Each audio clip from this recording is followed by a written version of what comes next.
Welcome students, the next topic is the moving coil galvanometer. अब galvanometer होता क्या है तो आप लोगों ने लैब में देखा होगा, कुछ इस तरीके का नजर आता है, ठीक है ना। ये है आपका गैल्वेनोमीटर।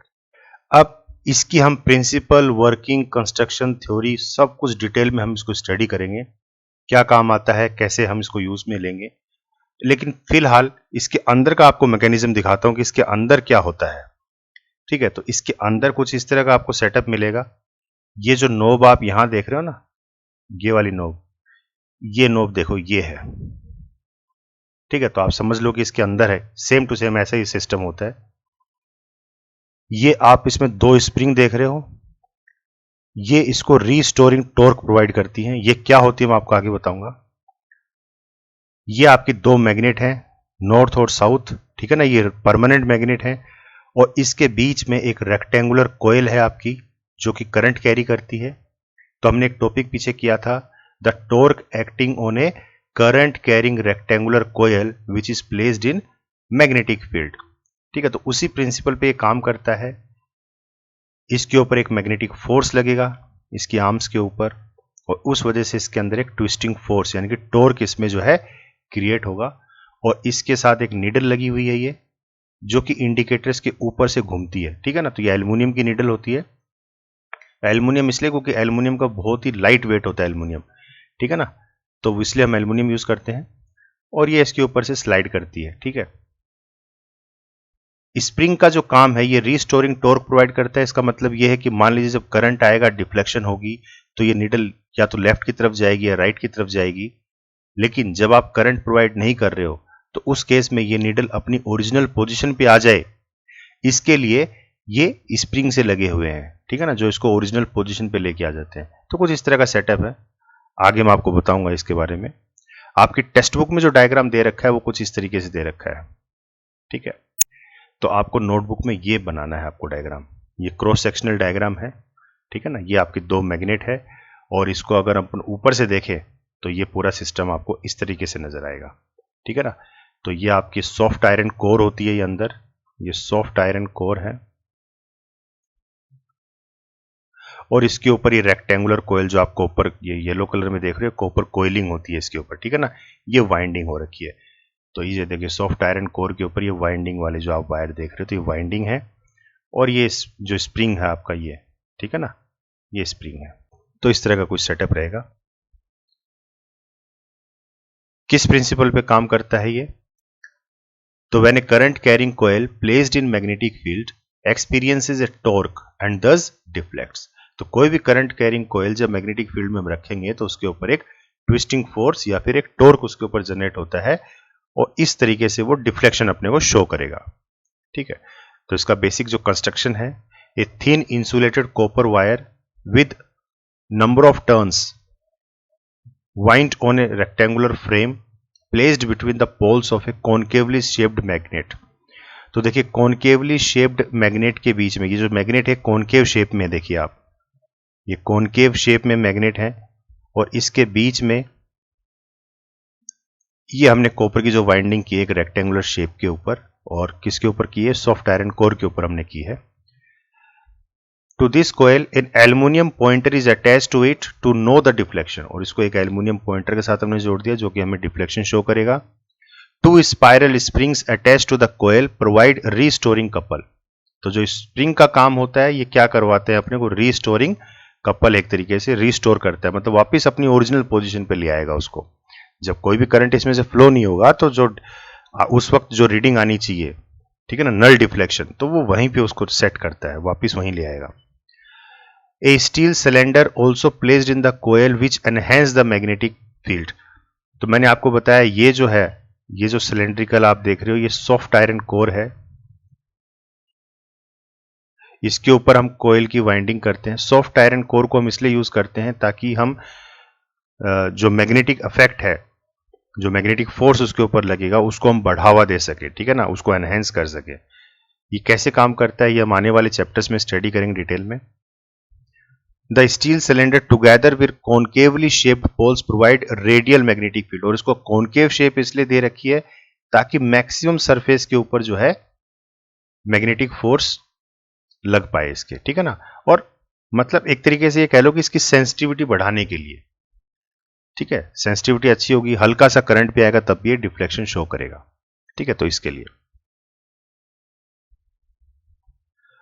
वर्किंग एंड थ्योरी क्या कहती है कि when electric current passes through coil it experiences torque and deflect, the deflecting torque is equal to, तो कोई भी करंट कैरिंग कोयल जब मैग्नेटिक फील्ड में रखी जाती है तो उसके ऊपर जो टॉर्क लगता है, ये टॉर्क का फॉर्मूला हम पीछे ऑलरेडी ड्राइव कर चुके हैं। क्या होता है ये BINA साइन अल्फा, बिना साइन अल्फा, ठीक है ना। और मैक्सिमम इफेक्ट के लिए हम क्या करेंगे, जो प्लेन है टॉर्क का, सॉरी जो रेक्टेंगुलर कोयल का जो प्लेन है, उस प्लेन को हम मैग्नेटिक फील्ड के साथ 0 डिग्री पे सेट करेंगे, या फिर ये कह लो कि जो रेक्टेंगुलर कोयल है उसके ऊपर जो परपेंडिकुलर है उसका जो नॉर्मल है, मान लीजिए ये आपकी रेक्टेंगुलर कोयल है और इसका जो नॉर्मल है, ठीक है ना, इसका जो नॉर्मल है और मैग्नेटिक फील्ड इन दोनों के बीच में हम 90 डिग्री एंगल रखेंगे, ठीक है ना। तो ये आइडियल सिचुएशन है, ऐसी केस में हमें मैक्सिमम टॉर्क मिलेगी। तो ये मैंने केस स्टडी किया है ऑलरेडी, ये जहां पे फॉर्मूला हमने ड्राइव किया था पिछले वीडियो में, उसमें मैंने केस स्टडी में आपको पूरा डिटेल में बता रखा है ये। तो अल्फा 90 डिग्री होगा तब उस वक्त मैक्सिमम डिफ्लेक्शन आएगी, तो आइडियल सिचुएशन है।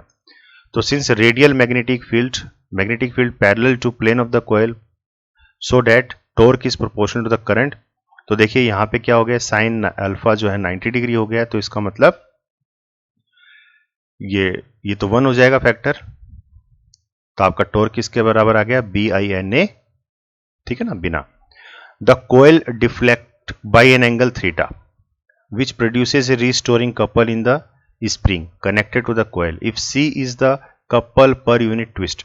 अब इसको ऐसे समझो कि वापिस मैं डायग्राम पे ले चलता हूं, ये कह रहा है कि जब हम एक यूनिट अमाउंट का इसमें कुछ करंट फ्लो करवाएं तो उससे कुछ मान लीजिए ये डिफ्लेक्शन देगा, तो हम वही देखेंगे कि 1 डिग्री डिफ्लेक्शन कब होगा, कितना करंट दें कि इसमें 1 डिग्री डिफ्लेक्शन हो जाए और जैसे ही वो करंट हम हटाएं ये वापस अपनी ओरिजिनल पोजीशन पे आ जाए, ठीक है ना। मान लीजिए ये यहां पे अभी और हमने कुछ करंट प्रोवाइड किया तो ये इंडिकेटर यहां पे आ गया, तो ये कितना एंगल बना रहा है, ये थीटा एंगल बना रहा है, ठीक है। तो जैसे ही मैं करंट हटाऊंगा वापस ये ओरिजिनल पोजीशन पे आ जाएगा, तो वो रीस्टोरिंग कपल उसको हम बोलेंगे, उसको हमने C से डिनोट किया है। मैथमेटिकली इसको हम कैसे लिखेंगे, restoring couple is equal to C theta, ठीक है ना, C थीटा, यानी कि जब 1 डिग्री शिफ्ट होगा 1 डिग्री तो वहां पे वो एक सिंगल रीस्टोरिंग कपल के बराबर माना जाएगा वो। तो एट इक्विलिब्रियम, जब इक्विलिब्रियम स्टेट है आपकी, तो इसका मतलब क्या हो गया कि जितनी डिफ्लेक्शन होगी उतना ही रीस्टोरिंग कपल होगा। मान लीजिए डिफ्लेक्शन 4 डिग्री तक गई और जैसे ही हमने करंट हटाया वापस कितना आना चाहिए, उसको 4 डिग्री वापस पीछे आना चाहिए ना, मतलब नॉर्मल उसी पोजीशन पे आना चाहिए, तो मतलब उसके बराबर ही रीस्टोरिंग कपल आएगा। तो इन दोनों को इक्वेट किया है बस, ठीक है। तो BINA बिना टॉर्क, ठीक है ना, टॉर्क और रीस्टोरिंग कपल को हम इक्वेट करेंगे, तो टॉर्क की वैल्यू है BINA और रीस्टोरिंग कपल है C थीटा। तो देखिए यहां से करंट कितना आ गया, C/BAN थीटा, और ये पूरा फैक्टर आपका क्या है, कांस्टेंट है, ठीक है ना। रीस्टोरिंग कपल इंस्ट्रूमेंट के सेटअप के ऊपर डिपेंड करता है, तो वो आपका एक पर्टिकुलर इंस्ट्रूमेंट का एक फिक्स होगा, तो C की वैल्यू आपकी फिक्स है। मैग्नेट आपने परमानेंट ले रखी है तो उससे जो मैग्नेटिक फील्ड बन रही है वो आपकी फिक्स है। आर्मेचर का जो एरिया है वो आपका फिक्स है, नंबर ऑफ टर्न्स आपके फिक्स है, तो एक तरीके से सारी कॉन्स्टेंट्स वैल्यू है, तो इसको हम K के बराबर मान लेते हैं, ठीक है। तो कितना आ गया, theta, I equals to K theta. K की वैल्यू क्या है यहाँ पे, C/BAN, इसको हम क्या बोलते हैं, also called constant of galvanometer, galvanometer का कांस्टेंट, या फिर कह लो फिगर ऑफ मेरिट भी बोला जाता है।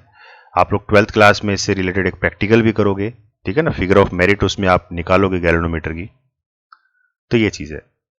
और इसको हम क्या बोलते हैं, गैल्वेनोमीटर कांस्टेंट बोलते हैं। तो इससे हमें क्या समझ में आया कि जो करंट है वो डायरेक्टली प्रोपोर्शनल है किसके, थीटा के। भाई जितना ज्यादा करंट हम देंगे उतनी ही ज्यादा डिफ्लेक्शन होगी, सीधी सीधी बात है। That is the deflection produced is proportional to the current flowing through the galvanometer. Clear. अब इसकी सेंसिटिविटी की बात कर लेते हैं। सेंसिटिविटी का मतलब कितना, मतलब ये सेंसिटिव है, मतलब कितने कम से कम कितना हम करंट दें कि ये उसमें डिफ्लेक्शन अपने को शो करे। तो आइडियल केस में क्या होना चाहिए कि अगर हम माइक्रो एम्पेयर में भी करंट दे रहे हैं तब भी डिफ्लेक्शन आए, ठीक है ना। तो इसका मतलब उसकी सेंसिटिविटी ज्यादा है, ठीक है। तो उसी सेंसिटिविटी की हम बात कर रहे हैं। तो करंट सेंसिटिविटी देखते हैं। करंट सेंसिटिविटी क्या होती है? It is the deflection produced per meter, नहीं, it is the deflection produced by meter per unit current, ठीक है ना। मतलब एक यूनिट करंट जब हम देंगे तो उससे कितना डिफ्लेक्शन प्रोड्यूस होगा, तो डिफ्लेक्शन डिवाइडेड बाय करंट, तो that is your current sensitivity. Clear? तो इनकी वैल्यूज जब हम पुट कर देंगे तो ये आ जाएगा आपका BAN अपॉन C, ठीक है। It can be increased by increasing band. तो अगर हम इन चीजों को, इन फैक्टर्स को अगर हम इंक्रीज करें तो देखिए डायरेक्टली प्रोपोर्शनल है इसके, तो ये भी इंक्रीज होगी। अगर मैग्नेटिक फील्ड बढ़ा दें, एरिया ऑफ कोयल बढ़ा दें, नंबर ऑफ टर्न्स बढ़ा दें, तो हम ये सेंसिटिविटी बढ़ा सकते हैं। And decreasing couple per unit twist, ठीक है ना। और डिकपल जो है उसको हमें कम करना पड़ेगा, ठीक है। तो इस तरीके से हम सेंसिटिविटी बढ़ा सकते हैं करंट की। इसी तरीके से वोल्टेज सेंसिटिविटी है कि हम कितना वोल्ट बढ़ाएं और उससे कितना डिग्री शिफ्ट हो, तो degree shift per unit volt हो गया ना।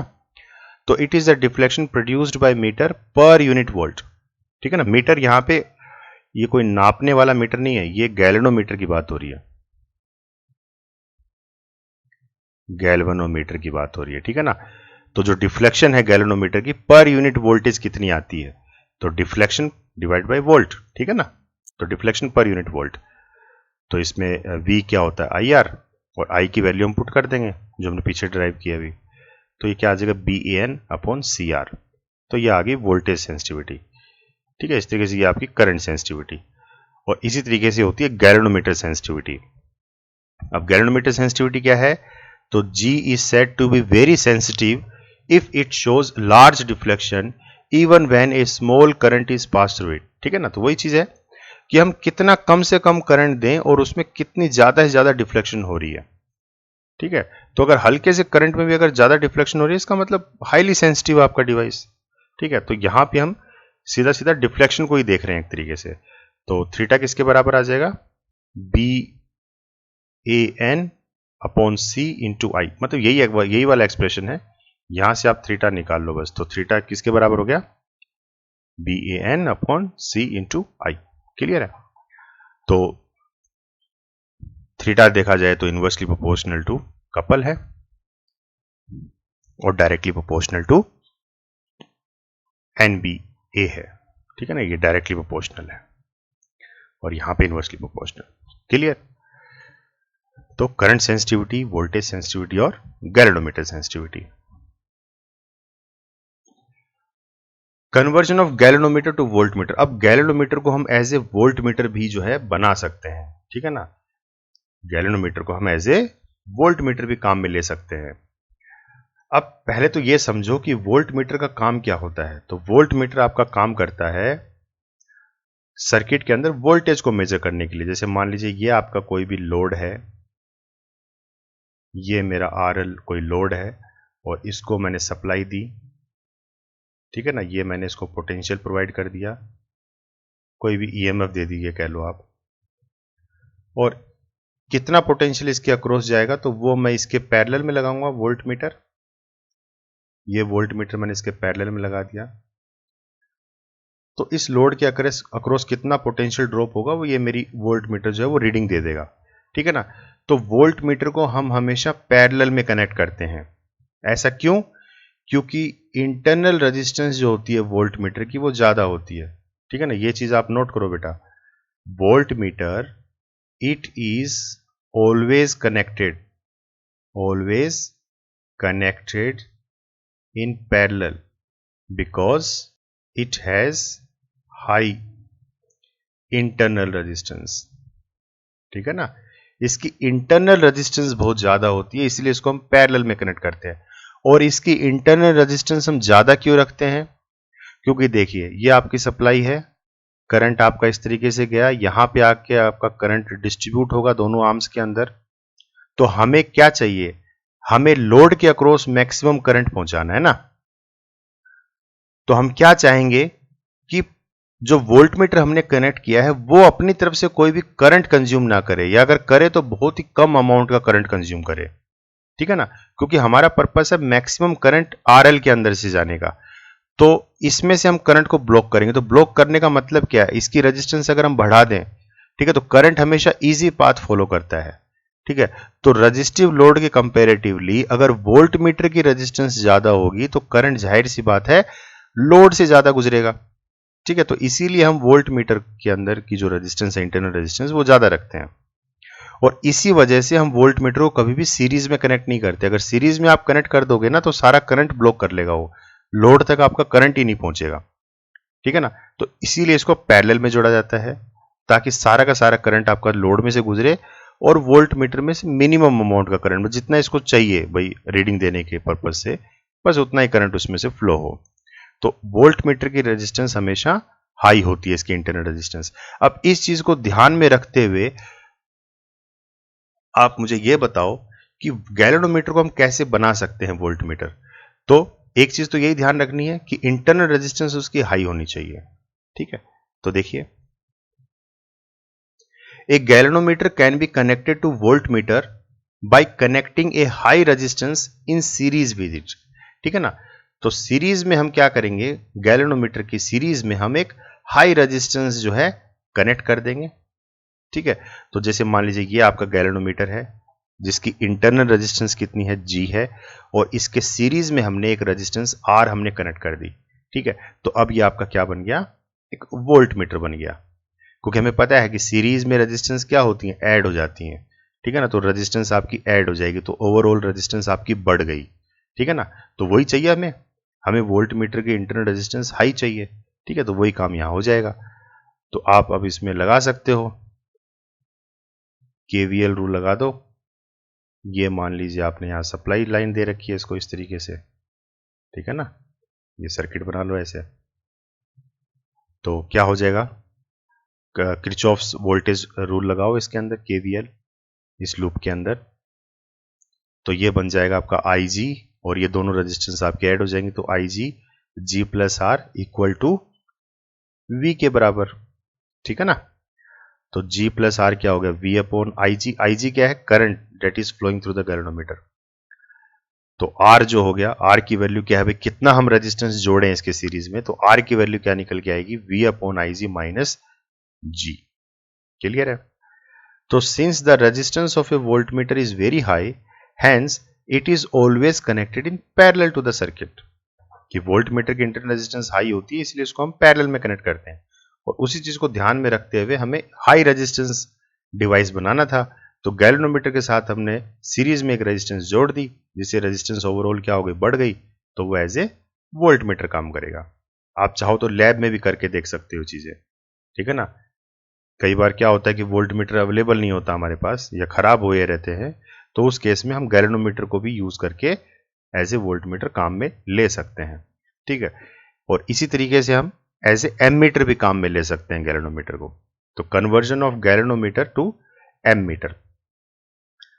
अब इसको समझने से पहले सेम वही सर्किट, लोड RL है और इसके साथ हमने एक सप्लाई लाइन दे रखी है। मान लीजिए ये पोटेंशियल मैंने इसको दे दिया, और आप लोगों ने छोटी क्लासेस में पढ़ा होगा कि एमीटर को हमेशा हम क्या करते हैं, सीरीज में कनेक्ट करते हैं, ठीक है ना। सीरीज में कनेक्ट करते हैं, क्यों, because it has low internal resistance, low internal resistance, इसकी इंटरनल रेजिस्टेंस बहुत कम होती है, ठीक है ना। तो सारा का सारा करंट जो है इसके थ्रू पास हो जाता है, कोई दिक्कत नहीं आती। अगर इसको आप पैरेलल में जोड़ दोगे तो उसमें क्या होगा, सारा का सारा करंट इसके थ्रू निकल जाएगा और लोड के थ्रू करंट जाएगा नहीं। तो इसलिए एमीटर को कभी भी पैरेलल में नहीं जोड़ा जाता, इसको हमेशा सीरीज में जोड़ा जाता है, ठीक है। तो अब आपको इस चीज को ध्यान में रखना है कि गैल्वेनोमीटर की आपको कम से कम रखनी है रेजिस्टेंस, ताकि वो एमीटर बन जाए। तो कम से कम रेजिस्टेंस रखोगे, इसका मतलब रेजिस्टेंस कैसे ऐड करोगे, उसके साथ पैरेलल में ऐड करोगे, क्योंकि पैरेलल कॉम्बिनेशन में रेजिस्टेंस ओवरऑल क्या होती है, कम हो जाती है ना। तो देखिए A galvanometer can be connected to ammeter by connecting a low resistance in parallel to it. ठीक है, तो हम पैरेलल में कनेक्ट करेंगे. This low resistance connected in parallel called shunt. तो इस रेजिस्टेंस को हम शंट का नाम देते हैं. तो ये आपका गैल्वेनोमीटर है, ठीक है ना. गैल्वेनोमीटर में करंट फ्लो कर रहा है IG और गैल्वेनोमीटर की इंटरनल रेजिस्टेंस आपकी G और इसके पैरेलल में हमने एक रेजिस्टेंस ऐड कर दी, ठीक है ना, ताकि ओवरऑल जो है इसकी रेजिस्टेंस कम हो जाए. तो इसको थोड़ा सा हमने डिफरेंशिएट कर दिया वोल्ट मीटर के केस में, ठीक है ना. तो यहाँ पे हम क्या करते हैं, इसको शंट से शो करते हैं S. इस रेजिस्टेंस को हम S से, है तो ये रेजिस्टेंस ही, लेकिन इसको हमने S के नाम से इसको डिनोट किया है, शंट, ठीक है ना. तो अगर इसमें आप KVL रूल लगाओगे तो ये इक्वेशन क्या बन के आएगी, I माइनस IG, ठीक है ना. आपका सर्किट कुछ इस तरीके से है. यहां पे आपकी कोई सप्लाई है, इस तरीके से मान लो आप, ये पॉजिटिव नेगेटिव. तो करंट इसमें से I चल के आ रहा है, तो यहां पे देखिए डिस्ट्रीब्यूट हो जाएगा, इसमें से IG गया और यहां पे क्या बच गया, I माइनस IG, ठीक है ना. तो जब आप KVL लगाओगे तो I minus IG into S minus, अब देखिए इधर जाएंगे तो करंट की डायरेक्शन के अपोजिट जा रहे हैं, तो माइनस IGG और इक्वल टू 0, ठीक है ना. इस वाली लूप की बात हो रही है. तो यहां से देखो इसको सोल्व करोगे तो S की वैल्यू क्या आ जाएगी, IG into G upon I minus IG, ठीक है. तो ये हमारे पास शंट की वैल्यू आ जाएगी, भाई कितनी रेजिस्टेंस हम एज ए शंट हम कनेक्ट करें. तो इस पे कई बार क्वेश्चन आ जाते हैं, ठीक है ना. तो बहुत ही इंपॉर्टेंट टॉपिक है एग्जाम पॉइंट ऑफ व्यू. तो इस तरह से जब हम पैरेलल में कनेक्ट करते हैं तो आपका सर्किट जो गैल्वेनोमीटर है वो कैसे बिहेव करता है, एज ए एमीटर बिहेव करता है. The resistance of ammeter is very low, hence it is always connected in series to the circuit. Dear students, here I am providing you with the link of some important books which is going to be very helpful for you. You can purchase them directly from Amazon at a very reasonable rate.